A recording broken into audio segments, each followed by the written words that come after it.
एक आया राम की कथा कहेगा 10 करोड़ लेके जाएगा, दूसरा कृष्ण की कथा कहेगा वो 15 करोड़ लेके जाएगा। और आप जैसे भोले भाले मूर्ख लोग डालते हैं उनके पात्रों में। ले जा भाई, ये बापू नहीं है, डाकू है।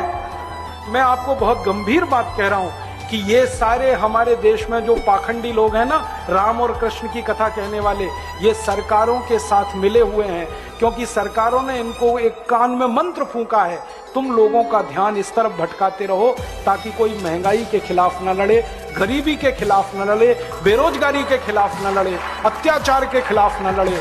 वो डूबा रहे राधे राधे राधे राधे राम राम राम राम, बस इसी में। और समझाते रहो तुम क्या लाए थे, तुम क्या ले जाओगे, क्यों व्यर्थ चिंता करते हो, जो हो रहा है अच्छा हो रहा है, आगे होगा और भी अच्छा होगा।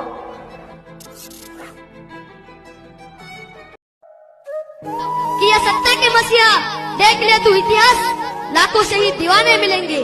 जिसने रचा है इतिहास इस जमीन के लिए, और मैं भी तैयार हूँ उल गुलाम का नारा लेकर भगवान बिरसा मुंडा बनने के लिए। सब इस मंच पर आकर मैं आप सभी को ये बताना चाहता हूँ कि ऐसी कौन सी मुसीबत आप पड़ी कि मेरे जैसे बच्चों को आपके सामने आना पड़ा। साहब, हम आदिवासी है, इस देश के मूल मालिक है।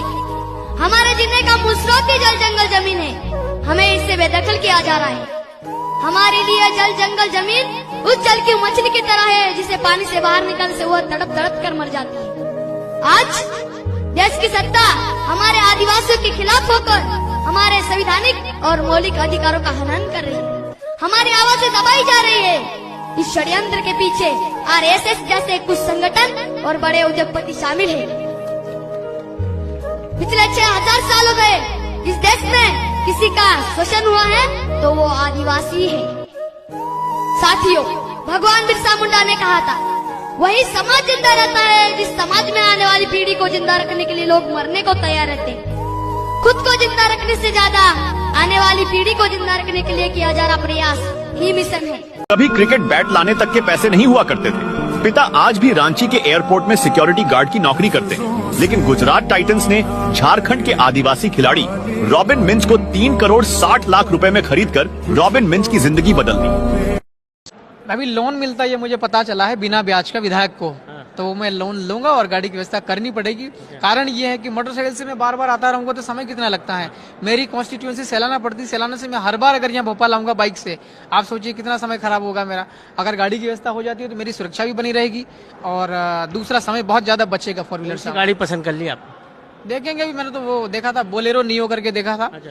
तो लंबी दूरी में शायद तकलीफ पड़ती, फिर स्कॉर्पियो भी हम लोग देखने गए थे। स्कॉर्पियो भी अभी तय नहीं किया, लेकिन हमने बोलेरो या फिर स्कॉर्पियो दोनों में से एक देखेंगे। अच्छा, ये विधानसभा में एक विवाद चल रहा है अभी तस्वीर का। नेहरू जी की तस्वीर हटा दी गई, अंबेडकर की तस्वीर लगा दी गई। ये कांग्रेस का आरोप है कि नेहरू जी की क्यों हटाई गई तस्वीर। बीजेपी वाले कह रहे हैं कि आप लोग नेहरू जी ने की तस्वीर जगह दी, अंबेडकर की तस्वीर लगा दी, तो आप लोग क्यों विरोध कर रहे हैं? अंबेडकर जी के आपको क्या आपत्ति है? ये जो 2 लोग हैं इनका भारत के निर्माण में बहुत योगदान रहा है। राइट, देश आजाद हुआ था 1947 में, सरकार बनी थी, पहली सरकार में नेहरू जी प्रधानमंत्री थे, लंबे समय तक रहे हैं, तो अच्छे होंगे वो, इसीलिए वो इतने लंबे समय तक टिके रहे। राइट, बाबा साहब डॉक्टर भीमराव अंबेडकर जिन्होंने भारत के संविधान का निर्माण किया, लिखा है पूरा, और इसमें बहुत अधिकार दिए हुए हैं आदिवासियों के, दलितों के, महिलाओं के, अन्य पिछड़ा वर्ग के, माइनॉरिटी के, सभी समाजों के लिए अच्छे उन्होंने लिखे हैं। दोनों पूजनीय हैं और दोनों की तस्वीरें होना चाहिए। नहीं तो ये हटाई है। मांगू दादा से हमने बात करी, वो भी जेल गए। कमलेश्वर जी से बात करी, वो भी जेल गए। लगभग जो नेता होते हैं वो जेल जाते ही जाते हैं। आपको जेल जाने का सौभाग्य मिला? बिल्कुल, मैं काकरू डूंगरी में मैं 21 दिन जेल से गया हूँ। अच्छा। आज मैं आपको ये बताना चाह रहा हूँ। राजकुमार रोत हैं सर, आपने विशेष वेशभूषा पहन करके आप आए, कुदरत की शपथ ली, क्या बताना चाहते रहे? कुदरत के बिना सब अधूरा है। ये देश या विश्व कहे तो प्रकृति है तो सब जीवित है। ओथ लिया था आपने, प्रकृति के नाम से लिया था। हम जय जवाहर बोलते हैं तो जय जवाहर 36 करोड़ देवी देवताओं की जय होती है, इस कुदरत की जय होती है। तो जो ट्राइबल एमएलएज हैं, सब लोगों की होड़ मची हुई है। आप देख सकते हैं कि कितने पॉपुलर हैं और किस तरह से यहाँ पर लोग उनसे बातचीत करना चाह रहे हैं। सारी बताओ कौन सा नेता तुमको बचा सकता है?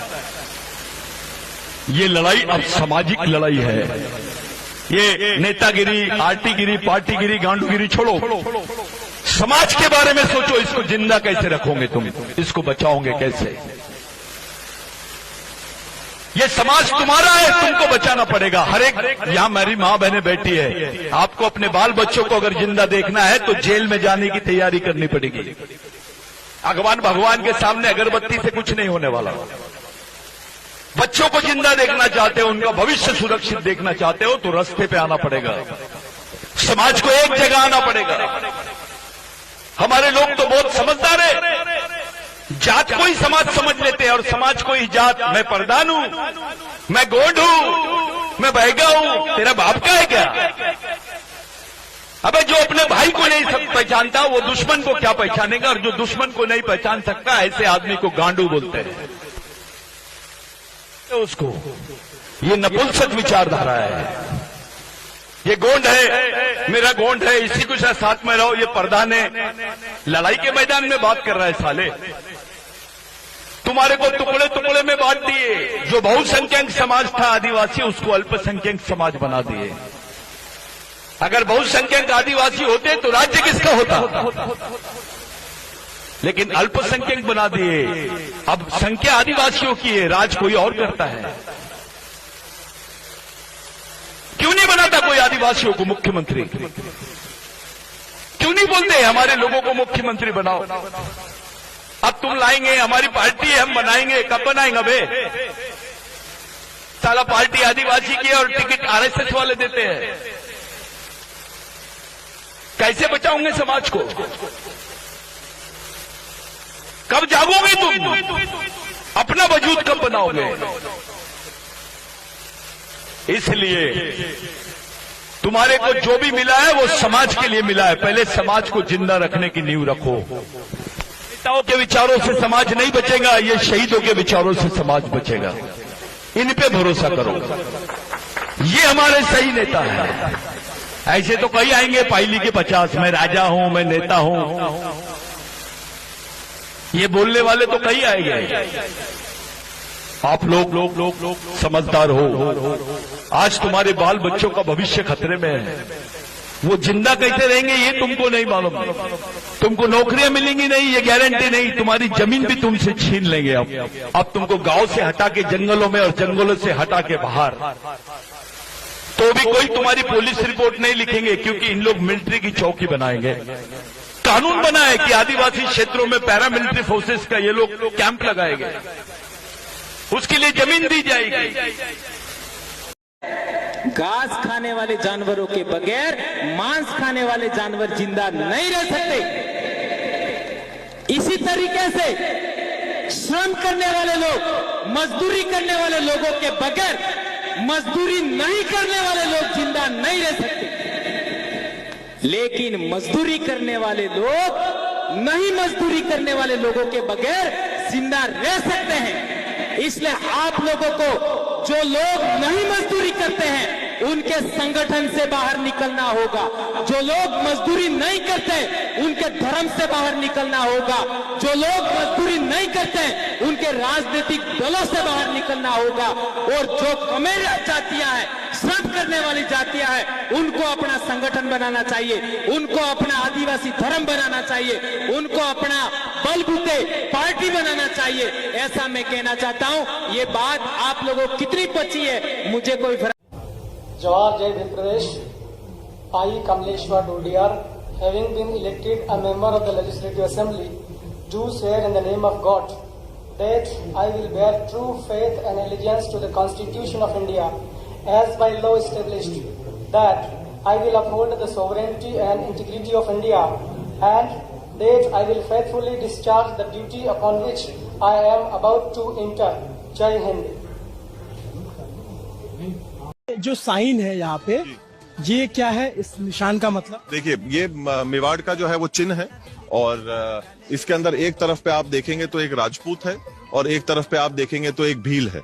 जो यहाँ जो पुंजा की जो यहाँ की जो एक जाति है, वो यहाँ की जो है वो जाति जो है वो यहाँ की है, जिन्होंने महाराणा प्रताप को उस समय के ऊपर खूब सहयोग जो है वो किया और जंग के अंदर जो है वो खूब मदद करी। और मेवाड़ को सुरक्षित रखने के अंदर उन लोगों की बहुत अहम एक जो है वो भूमिका रही है।